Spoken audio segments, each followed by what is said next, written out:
1400 বছর আগের রাসূল সাল্লাল্লাহু আলাইহি ওয়াসাল্লাম বলেছেন, কিয়ামতের আগে প্রথম রোজা হবে শুক্রবার দিন, আর তাদের নিচে তারা থাকবে। এটা কিয়ামতের একটি লক্ষণ।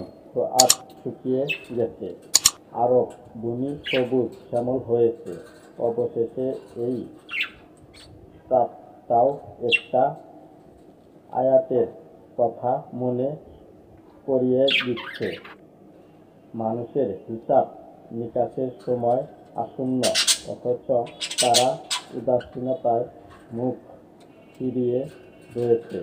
কিয়ামতের নিকটবর্তী সময়ে প্রথম দিনের চাঁদ বড় আকারে উঠবে। মানুষেরা বলতে থাকবে, এ যেন দ্বিতীয় দিনের চাঁদ। ঠিক প্রথম রমজানের চাঁদের ব্যাপারে মানুষ একই রকম বলছে। এর পরেও আমরা কি নির্দেশনের অপেক্ষা করছি? আল্লাহর কাছে আত্মসমর্পণের জন্য।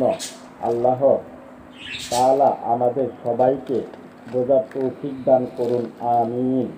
ভিডিওটি ভালো লাগলে লাইক, কমেন্ট, শেয়ার